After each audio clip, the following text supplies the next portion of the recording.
The morning sun rose over Haven's Rest, painting the sky in soft orange colors. Captain Lee Tahoe stood on the observation deck of the colony center, watching children play in the gardens below. Their happy voices carried on the warm breeze, as they ran between the Earth's flowers that now grew alongside alien plants. 3 years had passed since the colony. Ship New Sol had landed on this world. The planet had no official name in the star charts, just a number, Kepler 4 for the sea. But the 50,000 humans who now called it home simply called it Haven. It felt like paradise after the crowded, polluted cities of Earth. The crops are growing well this season, said Dr. Park Soo-jin as she joined him on the deck. She carried a medical tablet and wore her usual kind smile as the colony's chief doctor. She took care of everyone's health, but her real love was working with the children in the school. Good, Tahoe replied. The families need to feel safe here, especially with winter coming. Below them, 8-year-old Gyu was teaching a group of younger children how to plant seeds. Her small hand showed 6-year-old Hannah where to dig the holes. Both girls had been born on the journey from Earth. This world was the only home they had ever known. The children are happy, Soo-jin observed. They don't remember the wars on Earth. To them, this is normal. Tahoe nodded. That was exactly what he wanted. These children would grow up free from the violence and fear that had driven humanity to the stars. They would never know hunger or breathe poisoned air. They would never hide in bunkers while bombs fell from the sky. Sir, called Commander Kim Do-hyun as he approached them. The head of colony security looked tired. He had been working extra shifts lately. We need to talk about the Vorthok were the native species of this world.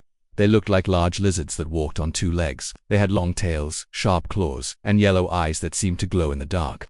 When the humans first arrived, the Vorthok had watched them from a distance. They seemed curious but not hostile. What about them? Tahoe asked. They've been coming closer to the colony, Do-hyun said. My security teams report seeing them near the school and playground areas. They just watch. But it's becoming more frequent. Dr. Soo-jin looked concerned. Are they dangerous? We don't think so, Do-hyun replied. They haven't shown any aggressive behavior, but they seem very interested in our children. Yesterday, I counted 12 of them watching the kids play soccer. Tahoe thought about this. First contact with alien species was always delicate. The humans had tried to communicate with the Vorthok several times. The aliens were intelligent and had their own language. They understood that humans were also intelligent beings. Both species had agreed to share the planet peacefully. Maybe they're just curious, Soo-jin suggested. Children are probably very different from their own young. They might find our kids fascinating. That's what I thought too, Do-hyun said. But some of the parents are getting worried. Mrs. Choi asked me yesterday if we should keep the children inside more often. Choi Yunbai was one of the colony's teachers. She was also Jiwoo's mother. She had lost her husband in the war on Earth and came to Haven's Rest hoping for a better life for her daughter. Like many parents in the colony, she was very protective of her child. No, Tahoe said firmly. The children need to play outside. They need fresh air and exercise. We can't live in fear of beings who have shown us no harm. I agree, Soo added, but maybe we should try to learn more about the Vorthok. Understanding them better might help us understand their interest in our children. Do-hyun nodded. I'll increase security patrols near the play areas, not to keep the Vorthok away, but to make sure everyone feels safe. As they talked, more children gathered in the garden below. 10-year-old Yoon Min-ho was showing a group of friends how to climb the monkey bars. The children's laughter echoed off the colony buildings. It was a sound that always made Tahoe smile. The colony had been built in a large valley surrounded by gentle hills. The human buildings were made of metal and glass, designed to withstand the planet's weather. But the architects had also included lots of green spaces, parks, and gardens. They wanted the children to grow up around nature, not just machines. The school was the heart of the colony. It was a large, bright building with big windows and colorful walls. Inside, children learned math, science, history, and literature. They also learned about Earth, the world their parents had left behind. But most importantly, they learned how to build a better future. Dr. Soo-jin ran special programs at the school. She taught the children about health and medicine. She also organized field trips to explore the planet's natural wonders. The kids loved these adventures. They would collect samples of alien plants and study the local wildlife. Speaking of the children, Soo-jin said, I'm planning another field trip. Next week, we want to take the kids to see the crystal formations in the North Valley. It's a good chance for them to learn about geology. How many children? Tahoe asked. 23 plus Teacher Choi and myself. It's a safe area, and we've scouted it several times. Take some security with you, Do-hyun suggested. Not because I expect trouble, but because it's better to be careful. Of course, Soo-jin agreed. As the day went on, life in Haven's Rest continued its peaceful routine. Farmers tended their crops in the fields outside the colony. Engineers maintained the fusion reactors that powered their homes. Scientists studied samples from the planet's ecosystem. And everywhere, children played and learned and grew. In the evening, families gathered for dinner. The colony's central cafeteria served meals made from both earth crops and local plants that were safe for humans to eat. The air was filled with the sounds of conversation and laughter. Jiwoo sat with her mother, Yunbai, telling her about the seeds she had planted that morning. The flowers would be red and yellow, she said excitedly. Dr. Sujin says they'll bloom before winter. That's wonderful, sweetheart, Yunbai replied, stroking her daughter's hair. But her eyes kept glancing toward the windows, looking out at the darkening hills where the Vorthok lived. None of the humans knew what the Vorthok really thought about them. The aliens had their own settlements deeper in the planet's wilderness. They hunted the local animals and gathered plants for food. They seemed to live simple lives, much like early humans had lived on Earth thousands of years ago, but the Vorthok had their own customs and beliefs that the humans did not understand. In their culture, the young of intelligent species were considered special. They believed that eating the flesh of young, intelligent beings would give them power and wisdom. It was their most sacred ritual. The humans busy building their new lives had no idea of this terrible tradition. They saw the Vorthok watching their children and thought it was innocent curiosity. They could not imagine that any intelligent species would view their precious children as food. As night fell over Haven's Rest, the colony's lights twinkled like stars in the valley. Parents tucked their children into bed, reading them stories and singing lullabies. The children fell asleep feeling safe and loved, dreaming of tomorrow's adventures. Outside in the darkness, Yellow Eyes watched and waited. The Vorthok had been patient, learning the humans' routines. They had identified the best times and places to act. Soon they would begin the great hunt that would honor their ancient traditions. But for now, Haven's Rest slept peacefully under alien stars, unaware that paradise was about to become a nightmare. The morning of the field trip started like any other day in Haven's Rest. Dr. Park Sujin checked her medical bag one more time, making sure she had everything needed for the journey. 23 excited children waited by the transport vehicles, their backpacks full of notebooks and collection containers. Remember to stay with the group, Teacher Choi Yunbai told the children. We're going to see amazing crystal formations, but safety comes first. 10-year-old Minho bounced on his feet with excitement. Will the crystals really be as tall as trees? Some of them, Sujin smiled. You'll see for yourself soon. Giwoo held her mother's hand tightly. At 8 years old, this was her first big adventure away from the colony. 6-year-old Hannah stood nearby, her eyes wide with wonder. Commander Du Hyan had assigned 2 security guards to go with them. The guards carried communication devices and basic weapons, though no one expected any trouble. The Crystal Valley was only 2 hours away by hover transport, and the area had been surveyed many times. Everyone ready? Sujin called out. The children cheered and climbed into the vehicles. The journey took them through rolling hills covered with purple grass and strange twisted trees. The children pressed their faces to the windows, pointing at flying creatures that looked like colorful ribbons dancing in the sky. This planet was full of wonders they were still discovering. Look, Hannah pointed to a group of deer-like animals grazing in a meadow. Their fur sparkled in the sunlight like jewels. The Crystal Valley was even more beautiful than the pictures had shown. Huge formations of clear and colored crystals rose from the ground like a frozen forest. Some were taller than the colony buildings. They caught the sunlight and threw rainbows across the valley floor. This is incredible, whispered one of the older children. Sujin organized the class into small groups. Each group had a different task. Some would study the crystal structures, others would collect soil samples. A few would document the plant life growing around the crystals. The security guards positioned themselves at opposite ends of the valley. They could see the entire area and stay in contact with each other. Everything seemed perfectly safe. For 3 hours the children explored and learned. They filled their notebooks with drawings and observations. They carefully collected samples and labeled containers. Their excited chatter echoed off the crystal walls. Dr. Sujin called Minho. Come look at this crystal. It has something inside it. Sujin walked over to examine the formation. Indeed, there seemed to be some kind of plant or fossil trapped inside the clear crystal. That's fascinating. We'll take pictures and study them back at the lab. At lunchtime, the group gathered in a circle to eat their packed meals.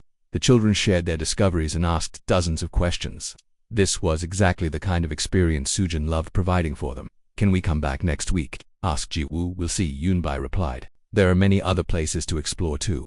None of them noticed the Yellow Eyes watching from the hills above the valley. The Vorthok had been following the group since they left the colony.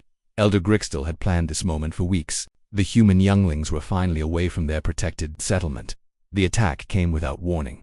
The first sign of trouble was when one of the security guards suddenly stopped responding to radio calls. The second guard tried to reach his partner but heard only silence.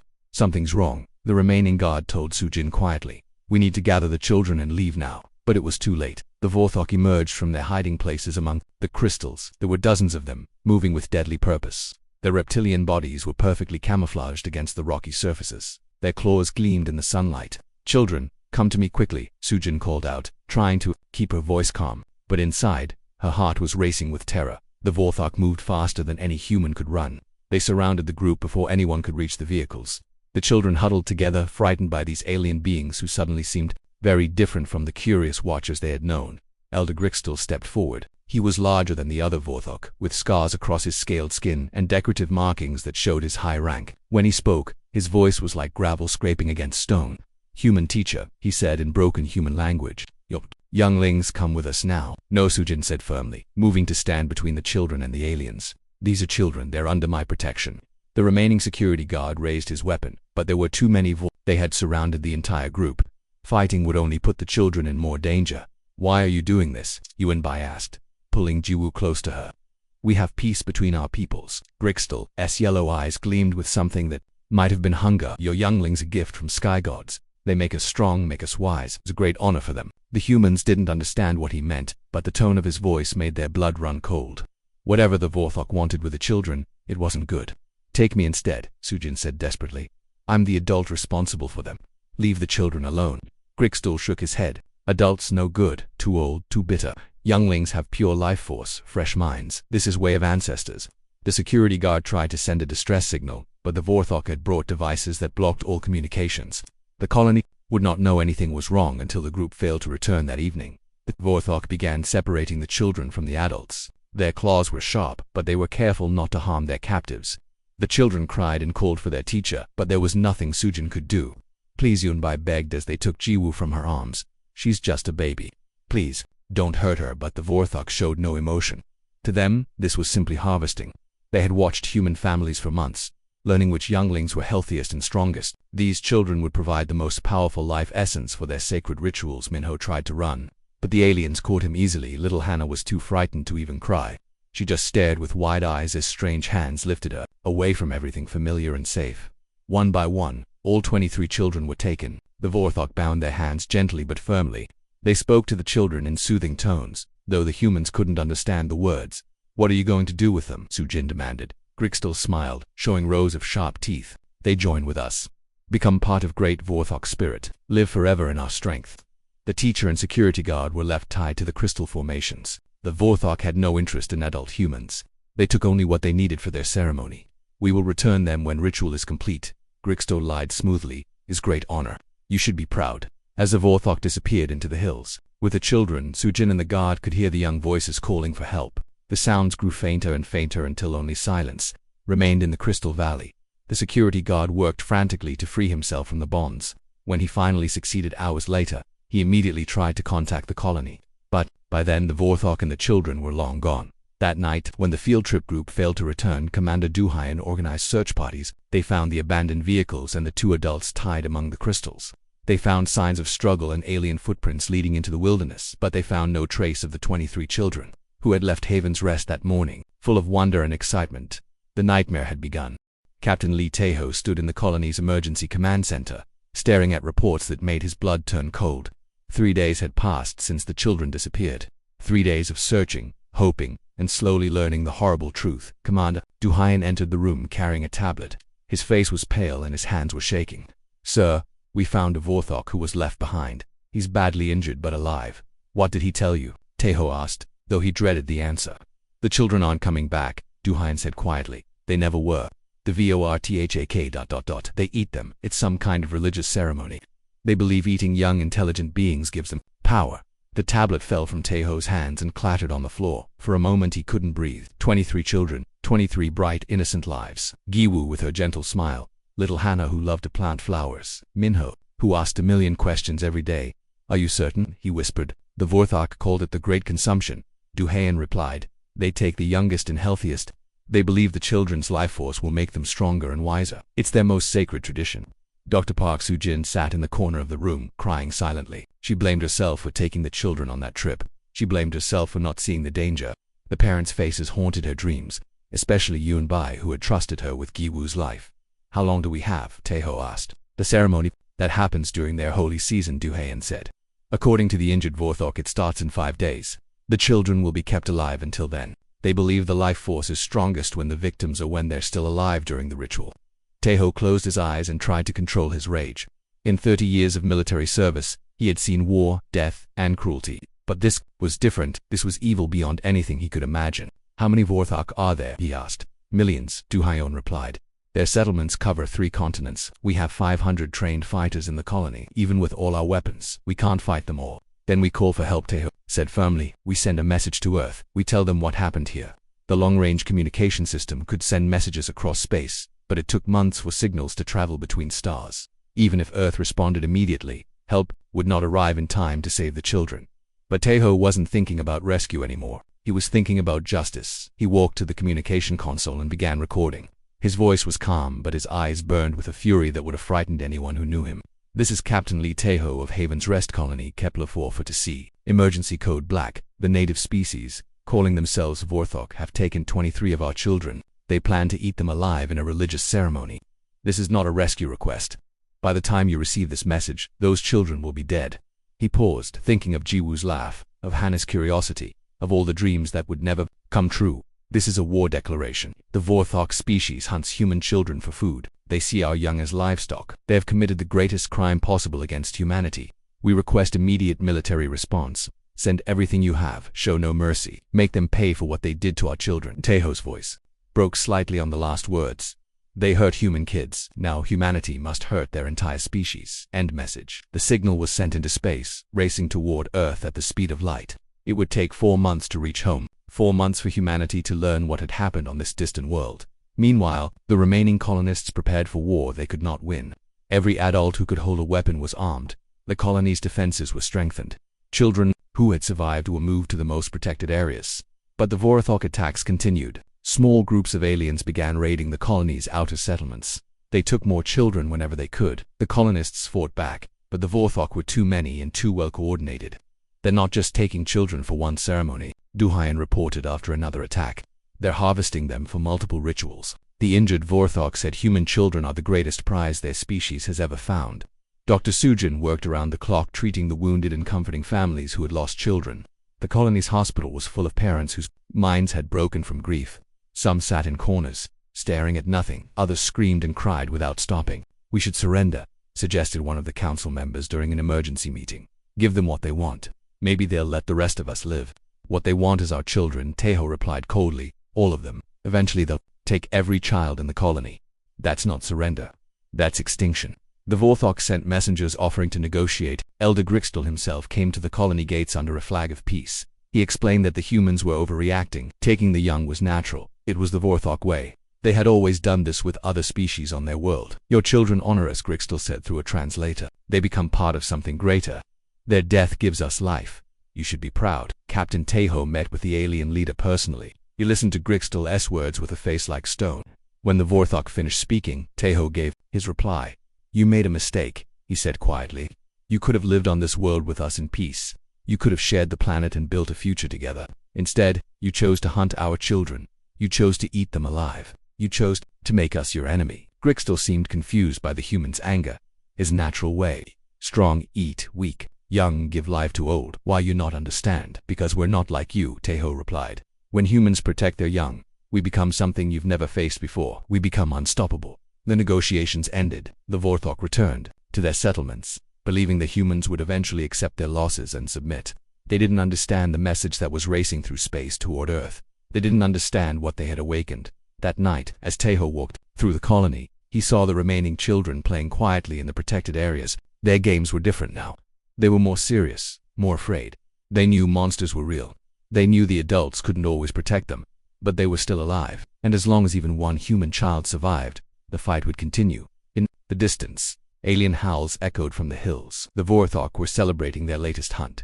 They had taken 6 more children that day. 6 more young lives to feed their ancient hunger. Taeho looked up at the stars and imagined his message traveling through the darkness. Earth was out there somewhere, spinning peacefully around its yellow sun. Soon, his words would reach them. Soon, humanity would know what had happened here, and then the Vorthok would learn what it meant to hurt human children. The storm was coming. 4 months later, Captain Taeho's message reached Earth. The signal was received by the Deep Space Communication Center in Seoul, where technician Park Woo-jin was working the night shift. When he heard the words emergency code black, his blood went cold. Code black meant only one thing: genocide against human children. Within minutes, the message was forwarded to every government on Earth. President Han Yuri was woken from sleep in her residence in New Seoul. She listened to the recording 3 times before her hand stopped shaking enough to pick up the phone. "Get me Admiral Song Jae-min," she ordered. Now the admiral was Earth's highest military commander. He had fought in the resource wars, the colony rebellions, and the Mars independence conflict. He was known as a calm, careful leader who always thought before acting.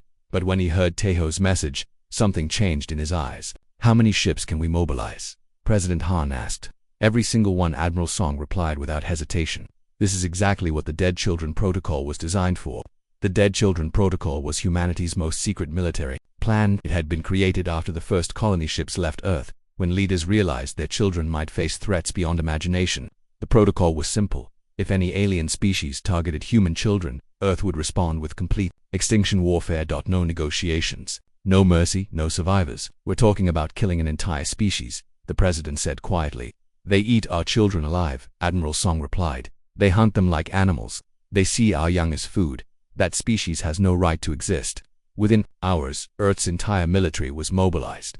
2,000 warships from every nation were assembled into the largest fleet in human history. The ships came from the United Earth Navy, the Mars Defense Force, the Asteroid Mining Protection Service, and every other military organization humanity had built. General Beacon Su was put in charge of ground forces. 50,000 Marines were selected from elite units around the solar system.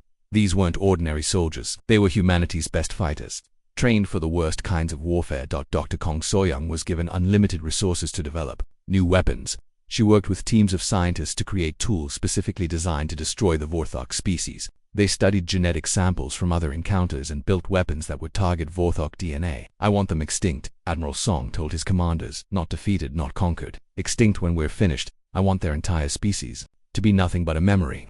The fleet took 3 months to reach Kepler 442c. During the journey, they received more messages from Haven's Rest. The news was worse each time. More children had been taken.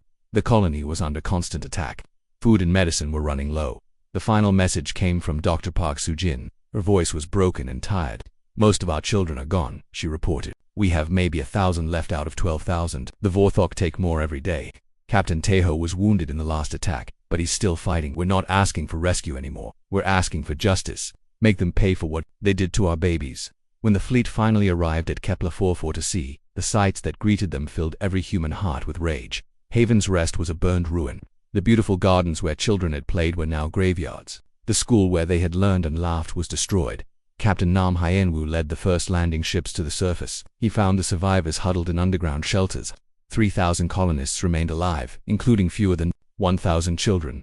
Admiral Song met with Captain Taeho in the ruins of the colony medical center. The colony commander was badly wounded but still alive. His eyes held a pain that no human should ever have to bear. "How many?" Admiral Song asked quietly. 11,000 children, Taeho whispered. "They took 11,000 of our children. We found some of the remains. The Vorthok keep trophies, bones and other things." Admiral Song closed his eyes and took a deep breath.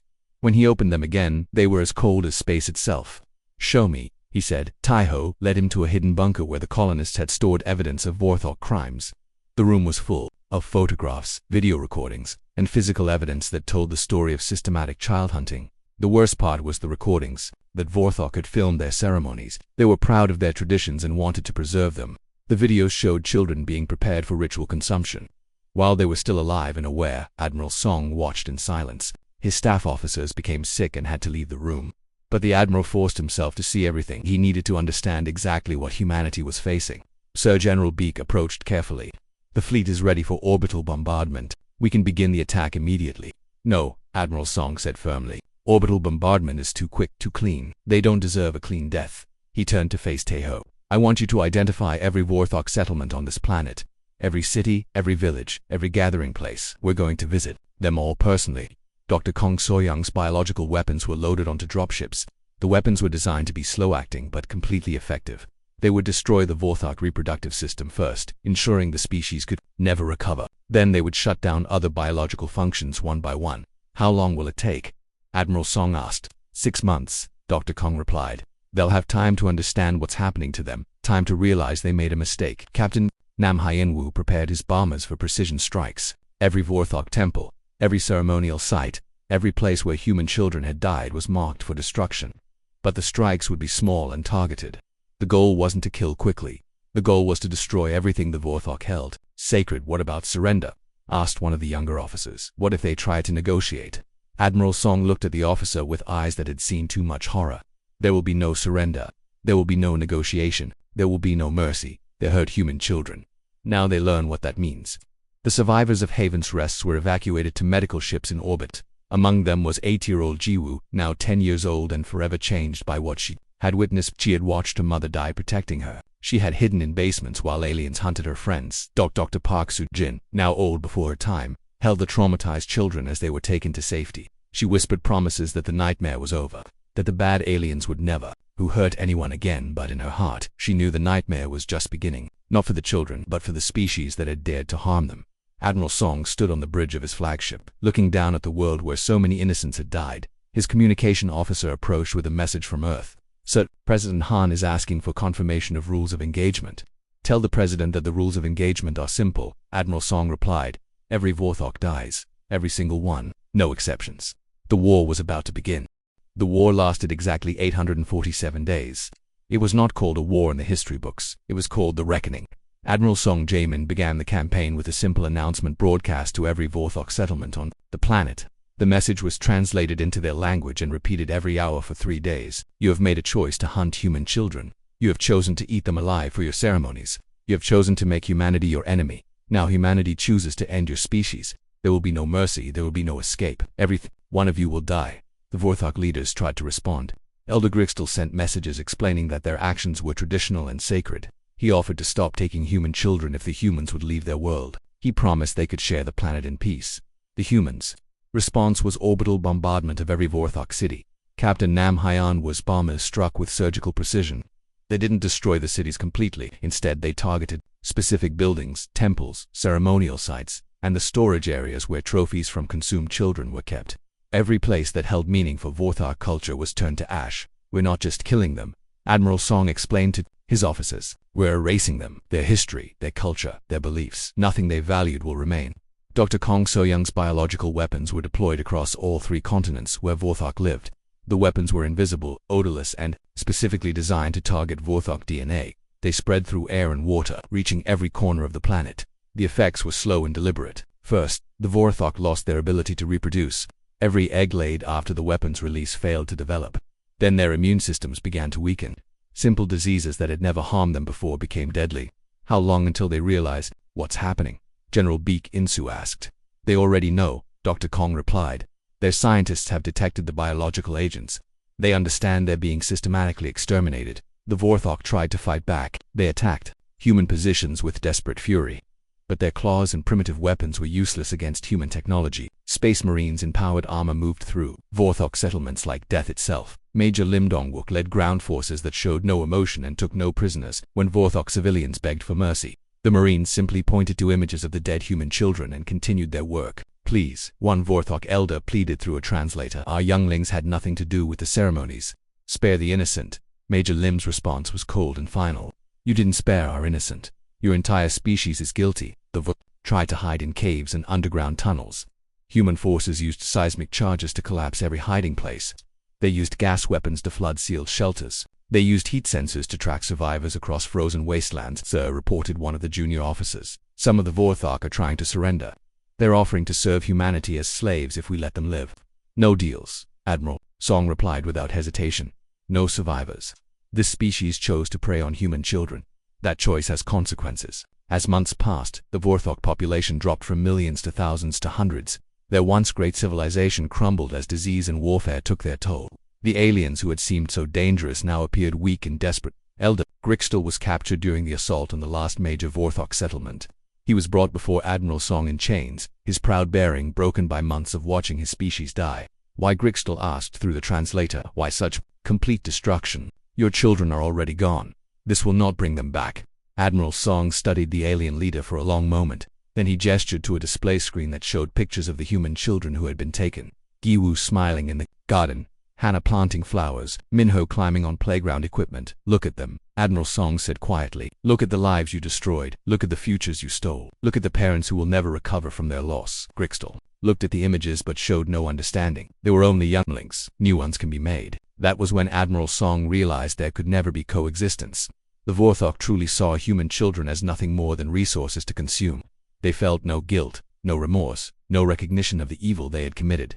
Take him to the ceremonial chamber, Admiral Song ordered. The ceremonial chamber was where the Vorthok had performed their ritual consumption of human children. Human forces had preserved it exactly as they found it, complete with the bones and remains that the aliens had kept as trophies. Grixtel was forced to his knees in the center of the chamber, surrounded by the evidence of his species' crimes, small bones that had once belonged to children who laughed and played and dreamed of growing up. "This is where you killed them," Admiral Song said. "This is where you ate our children alive while they begged for their parents. This is where your species chose extinction."